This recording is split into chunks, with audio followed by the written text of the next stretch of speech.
Tratto da Ballarò di Antonino Giordano, terza opera classificata, sezione racconti autobiografici, premio internazionale Trinachia.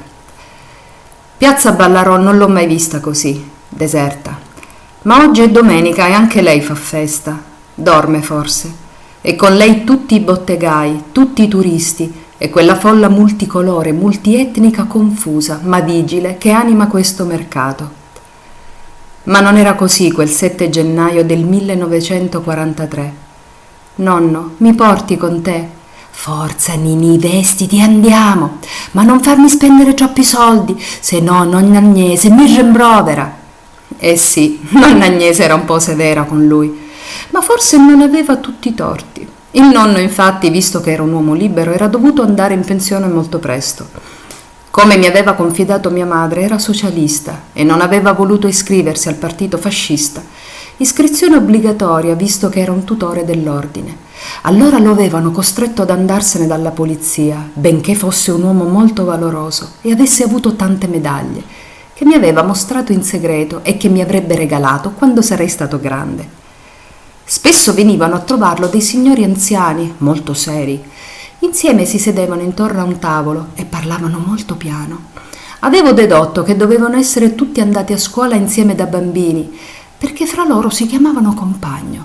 Poi si scambiavano foglietti stampati, giornali, oppure sentivano una radio che parlava una lingua per me allora incomprensibile, sicuramente Radio Londra, ma che suscitava commenti e reazioni in quei signori attempati. Nonna Agnese non tollerava quelle adunanze, spesso irrompeva e con voce brusca diceva: «Forza Antonio, saluta i signori e porta il bambino a fare una passeggiata!» Dopo la sfuriata della nonna, nonno Antonio mi pettinava, ungendomi ben bene i capelli di brillantina, e immancabilmente mi diceva: «Ninì, mettiamoci la maschera e usciamo!» Faceva freddo quel giorno, ma non pioveva, e io trotterellavo accanto al nonno finché non arrivammo in quel luogo magico. Eravamo immersi in quella folla vociante dove i mercanti cantavano magnificando la merce, scambiandosi impressioni, saluti ed epiteti. Mi sentivo bene, respiravo forte, come quando sfuggivo alla morte. Gli americani, infatti, cercavano di uccidere più civili che potevano, lanciando bombe nei posti più affollati, nelle chiese, negli ospedali, nei mercati. Avevo chiesto a mio padre in seguito perché li chiamavano alleati, visto che uccidevano a più non posso, ma non mi aveva risposto. Già. Quando c'erano i bombardamenti e in braccio al nonno Antonio ci precipitavamo nei rifugi sotterranei in mezzo a tanta gente che gridava e gemeva, gli chiedevo angosciato: «Nonno, come devo fare per non morire?» Lui, abbracciandomi, mi diceva: «Si muore quando si finisce di respirare. Tu respira forte, Ninì, così non muori». A Ballarò non c'erano ricoveri e questo gli americani dovevano pur saperlo, perché cominciarono a bombardare tutto il mercato mentre io, stringendo la mano del nonno, cercavo di correre appresso a lui. I lastroni che pavimentano ancora oggi Ballarò erano ormai tappezzati di feriti e di morti. La strada mi pare adesso deserta, come se volesse proteggere il sonno eterno di coloro che vi morirono quel giorno di 70 anni fa.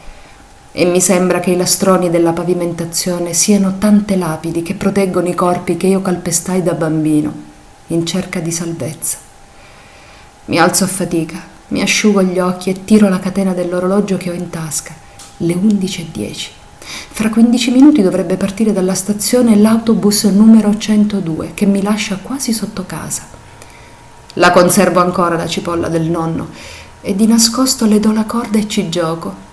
La appoggio all'orecchio e lei mi regala il suo tic-tac. Forse quello del cuore del nonno che per Ballarò pulsa ancora. Allora sorrido. Mi sento al sicuro con quel cuore, con la manina stretta dentro la sua, con nonno Antonio, quell'uomo dolce, coraggioso e libero, di quella libertà che vive d'amore e di purezza. Tic.